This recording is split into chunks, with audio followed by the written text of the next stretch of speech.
Hello everyone, my name is Joras Bureau. I will be presenting today about the uneasy path that immigrants had to take to be able to come to Canada. I think that this is a timely subject because of the increased scrutiny that are being directed to immigrants today. As nurses, I think it is important for us to understand the immigration history of every patient, given that we live in a diverse country. This is in order for us to create or establish and promote a culturally competent care. The main objectives of this presentation are for us nurses to have the knowledge about the immigration history, the immigration policies, and the struggles of immigrants, including their contributions to our country. Second, to foster cultural knowledge about immigrants' history and in order to better establish a nurse patient therapeutic relationship. More importantly, since the stigma is increasingly expanding in our society, um, nowadays I think nurses needs to help promote or break the stigma that is essentially creating a negative impact on the overall health of immigrants, and of course putting a lot of strain to our healthcare. And with that said, everyone is technically affected. So I'd like to touch on just a little bit of a history of the immigration in Canada. Um, so during the first census after Confederation, the British Isles were the main source of immigration, which is about 83% of the population in the 1871 census, and a small fraction from United States, Germany, and France. A second immigration boom following World War II continued significantly from Western Europe, which is Germany and Netherlands particularly, and the United Kingdom. And in the 1980s and till the 1990s, Canada began to accept immigrants from Eastern Europe, including that is Russia and Poland primarily. And from the 1960s onwards, which is during the first 100 years of Confederation, Canada admitted immigrants from Asia. Um, the immigration becomes the main driver of population growth in Canada. The, that is according to Statistics Canada. And as we all know, and we commonly hear from random people, and also, I also use this line anyways, um, often when I encounter some people who are questioning why I came to Canada. And so this is, well, we are all immigrants, or unless you are a First Nations people or an Aboriginal, you are an immigrant. So here is the overview of the history that I was talking about previously on from the previous slide. As you can see, this picture here or the image here, which says immigrants embarking at Liverpool for Quebec. You could see the influx of immigrants right here. So we are a country built of immigrants. Consists of majority of us are all immigrants. So just to reiterate that, unless you're an Aboriginal or First Nations people, then I think it is so to say you're an immigrant. So I think that's a pretty valid point to make here before we move on. So, what are the common reasons why people immigrate? Um, in my own view, there are three main reasons why people choose to immigrate to Canada. First on my list is because people want to make their dream for a better life come true. Second is to reunite with families, and thirdly, which is unfortunate, this is for people who are seeking for safety. For example, those people who are running away from their chaotic country because of war. So they tend to seek for refugee status and or asylum. However, as per Costigan, Ler, and Meow, their study in 2016 revealed that the top choices or top reasons for immigration were: number one, to pursue their own education and employment advancements; number two, for children's educational opportunities. So these are basically those parents or mothers or fathers who are dreaming of a better education and future for their children. And number three, it is because of their spouses or their parents were already immigrating or already have immigrated in Canada. So, according to Immigration and Citizenship Canada, these are the ways to immigrate: um, refugee and asylum, skilled worker, um, like for instance, nurses, engineers, provincial nominee. This is basically those. This is basically a program where the provinces specifically determine the need for skilled workers in their own province, and to be able to attract immigrants to fill the gap. Then they created this provincial nominee program where they screen people who would qualify to basically fill the gap and contribute to the local or provincial economy. And the next one is business. These are for people who are would qualify to put up a business and create jobs in Canada. And the family sponsorship program. These are essentially families who already have immigrated in Canada. Like for instance, I know this. A few of my friends have come to Canada as nannies. So live-in nanny. They came to Canada as live-in nannies. They have a contract, so basically they're contract workers, and then they apply for permanent residency, and eventually when they find a stable job or a permanent job, then they sponsor their family when the Canadian government determined that they can support their families in Canada. And self-employed and cultural or athletic activities. And the other one, the last one, is that is gaining popularity nowadays.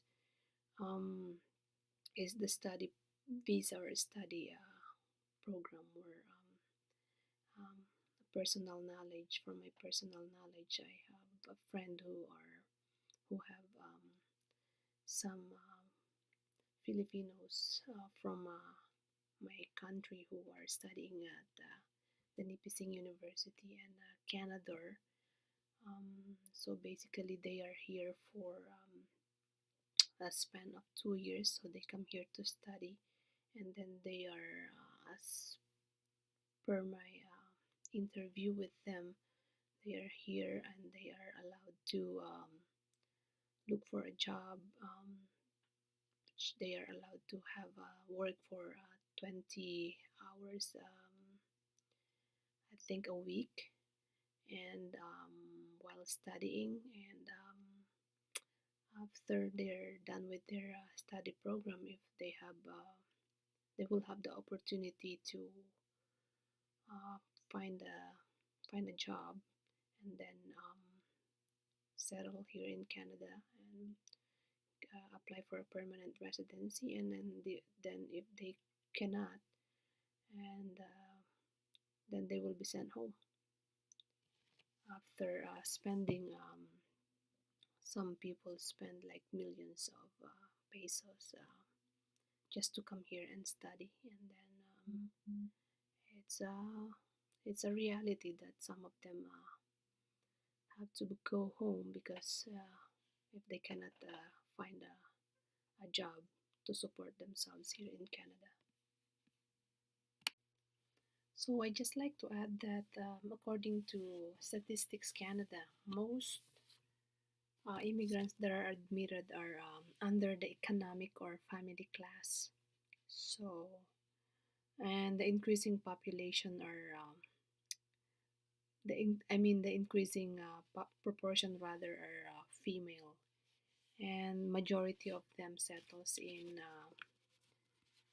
the most populated provinces, and also majority lives with family members. Okay, now that we have answered the question on why people immigrate, let us examine the driving force that encourage or help immigrants to come to a country like Canada. Number one, it's because they of their dream of living a better life, and they tend to again, this is personal knowledge from the people that I know, locally and internationally.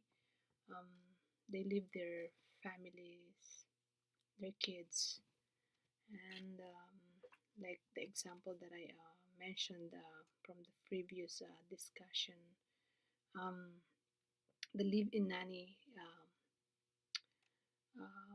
workers, they leave their kids, their parents, and they take care of um, other people's kids and parents here in Canada, and then they just to be able to give a better future for their kids back in their home country. And second, to be able to come to Canada and work, of course, you need money as well. In fact, it's like an investment, which those people who come here on work visa, they had to pay a hefty amount of money to agencies um, who process and takes care of their documents and other processing intricacies. And so it is uncertain if they're with the uncertainty that if they would be able to make it or not, or sometimes it comes with um, people have been victimized by illegal recruiters and lost everything. Those are just um, sad reality and instances that have happened and still happening up to this day. And for those who are coming here as immigrant or landed immigrants coming here as through the um, provincial nominee programs. The truth is they have to show um, that they can support themselves here. So what tends to happen is they borrow money just to be able to come here, and they borrow that money, put it in the bank, and show the government of Canada that they have that amount of money, and just to be able to come here. And third, to be able to immigrate, it takes courage, really, um, because immigrants leave pretty much everything behind. Um, According to Shivastrava, on our textbook, that the guide to clinical cultural competence, um, the acculturation is stress, including the language. Um, is it's stressful when you are when English is your second language. As for myself, I have experienced this. It's pretty difficult to communicate because what's happening was my brain was I would not say slow, but it's trying to translate. Um, Although I understand what the speaker is trying to communicate, my brain, before I can respond, is trying to has been trying to translate it in my language, and then I translate it in English. So it's really stressful. And usually, the employment and economic status of immigrants, they do the menial jobs, um, low-paying jobs due to lack of language skills and education.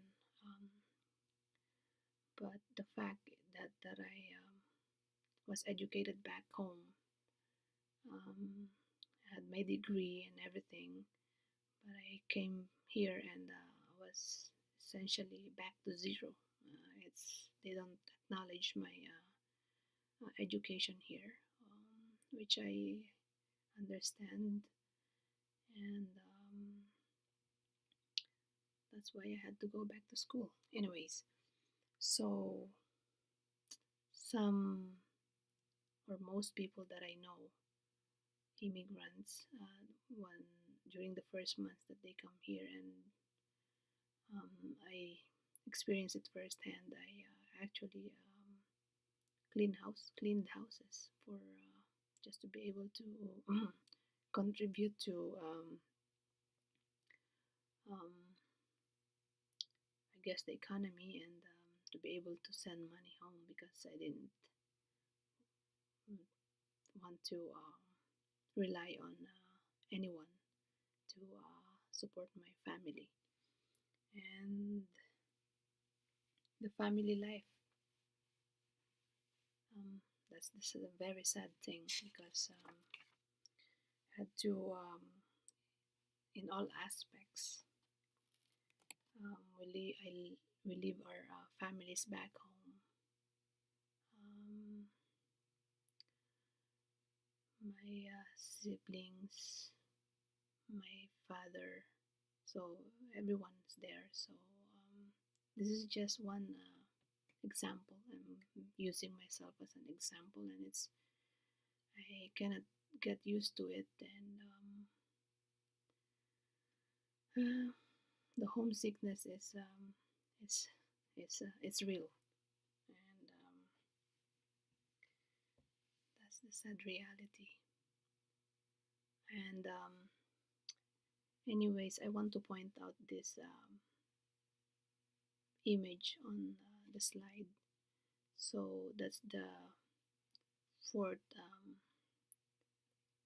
qualities of an immigrant that I would say you have to be able to stay and potentially settle here for good. So this image is these are Filipino women. Most of them are live in nannies. I can't tell you for sure where this was taken, but it's the life of an overseas Filipino worker. So every time they have a day off, they gather or they congregate to be able to just feel at home still even so it's like home away from home. So they cook their food, Filipino food, and that, and then it's a potluck. They gather and talk, and at least for that moment, they feel like they have their family and they are home. So yeah. So on the next slide, I will have some few videos that I took and incorporate into this presentation just to be able to get a full sense of the immigrants' um, toil and struggles and dreams. So I asked them these three questions, and one is what brought you to Canada? The second is what did it take for you to immigrate? And how do you feel about the misconceptions towards immigrants? So here we go. Although Canada has been greatly involved with the refugee program and family reunification program as a humanitarian gesture, it is actually the last. Um, first is first in Canada's role to immigration is um, due to economic gain. It is to ensure the Canadian economy continues to thrive. So the Canadian government devises programs that to involve and invite people who they think would contribute to the economy and that would do well in Canada. And the second main role of Canada's government specifically is they help the newcomers integrate to the Canadian community. So the dream of a better life that the immigrants hope for better life and living in a safe country does not come without a price. Um, the truth is that all immigrants they experience culture shock. Culture shock is there's three stages. The honeymoon stage, which everything you see and do in the new country is exciting and positive.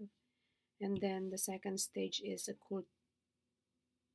of culture shock is the feeling and sense of dislocation and the general feeling of uneasiness. So, like for example, you feel confused, you get angry, frustrated, then you withdrawn, you don't socialize, and you develop negative feelings about the people and the culture in the host country. And the third stage is adjustment, which eventually you start to accept the new environment. And the acculturation stress. This is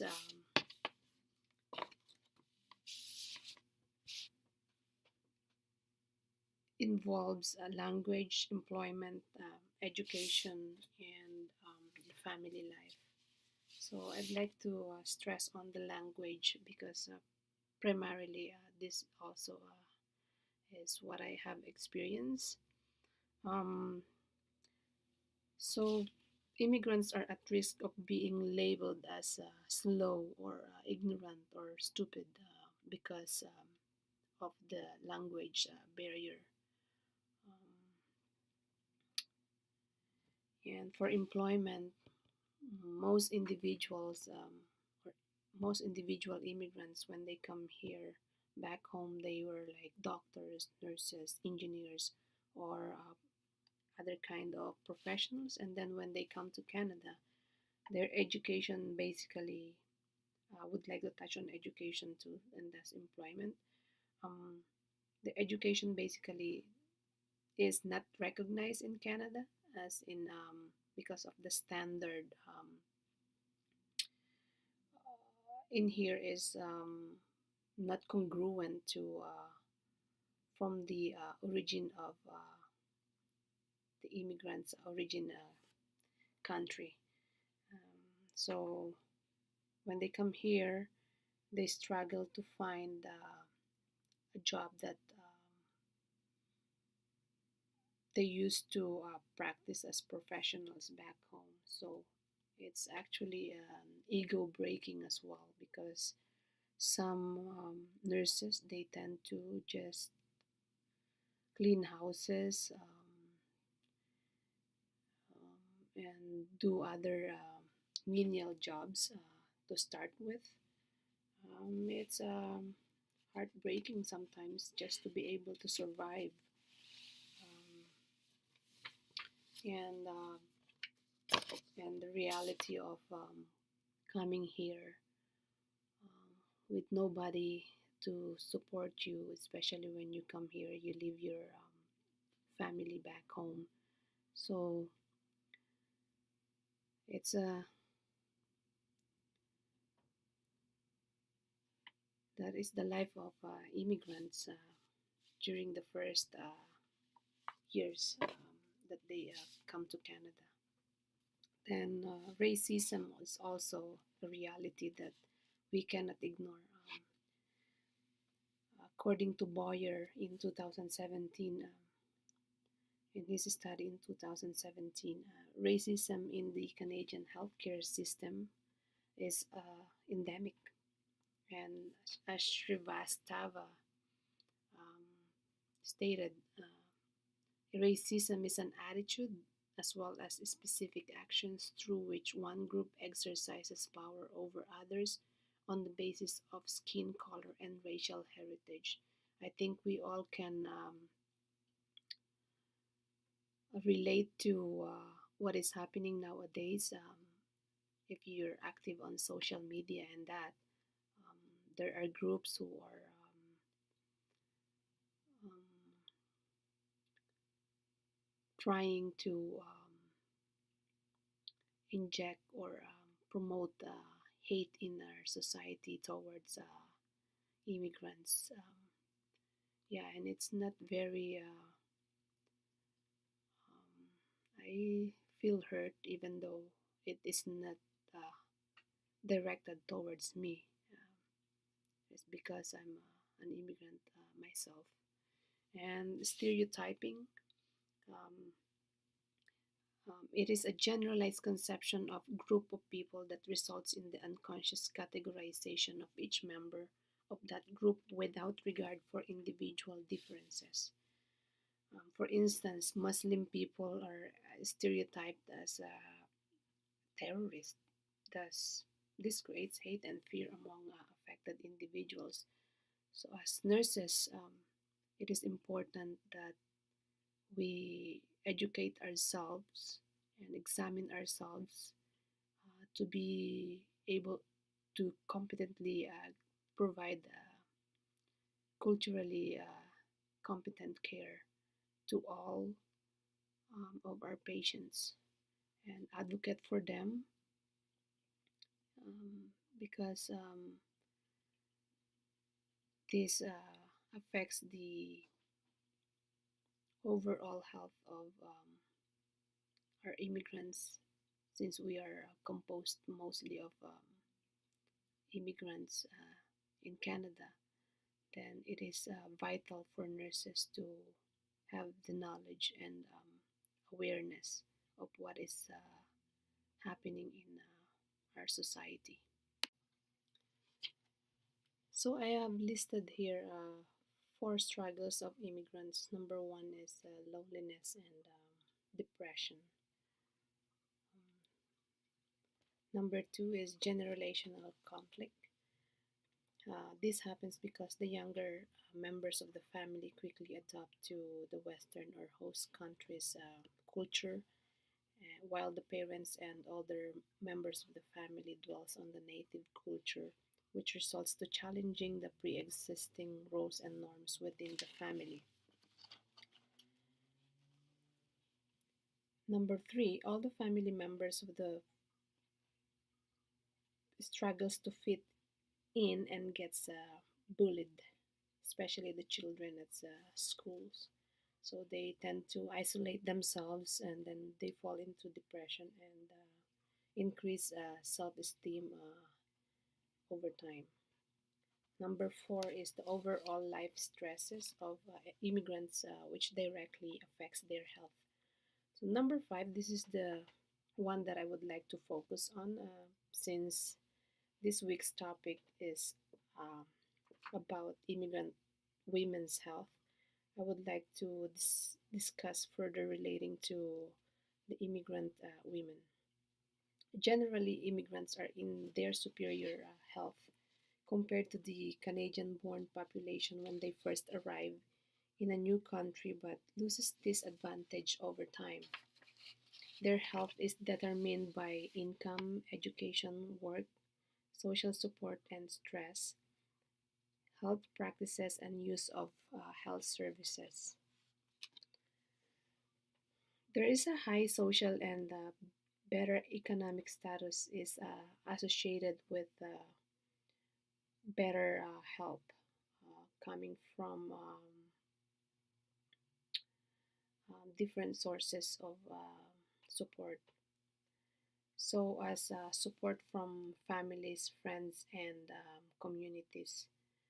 Um, I'd like to correct that um, the high social and better economic status, as so as the support from families, friends, and communities are associated with better health. And health practices change over time, resembling those of the majority culture. In Ontario, study shows that new immigrants' usage of health services is lower compared to immigrants who have resided here for more than 10 years. And under use of preventative health and mental health services have been documented. And these are all attributed to a number of barriers, including differences in cultural values, belief systems, and practices, lack of access to culturally appropriate services, underrepresentation of immigrant and racial minority women in the healthcare professions, and on boards of directors of hospitals, universities, and other major institutions. Compromised mental health care due to stigmatization, racism, and general marginalization, geographic factors, and financial factors. Stigma or hate. As an immigrant,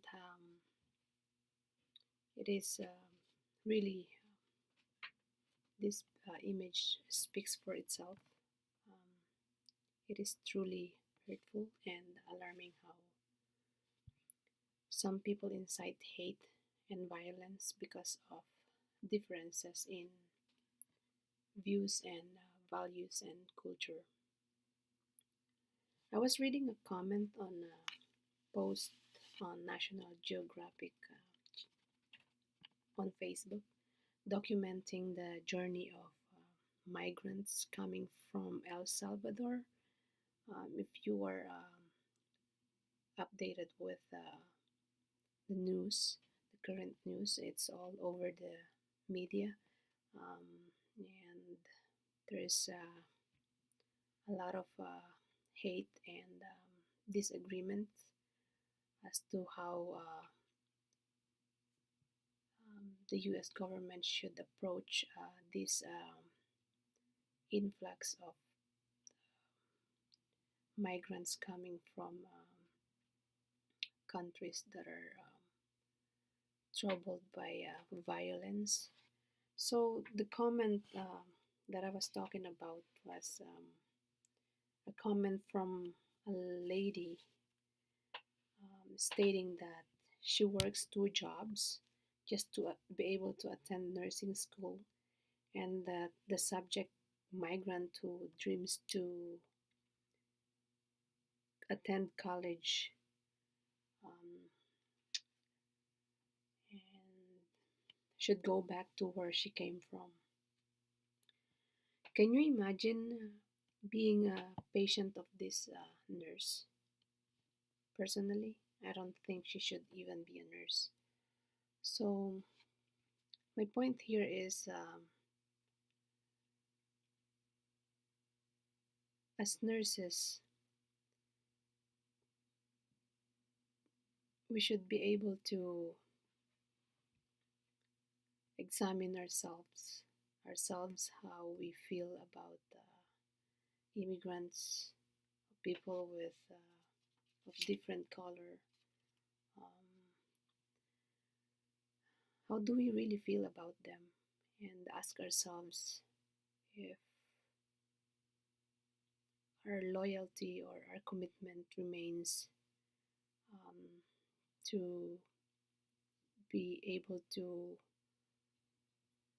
provide holistic and culturally competent care. And in my view, if you answer to your question, the answer to your question is no, then I think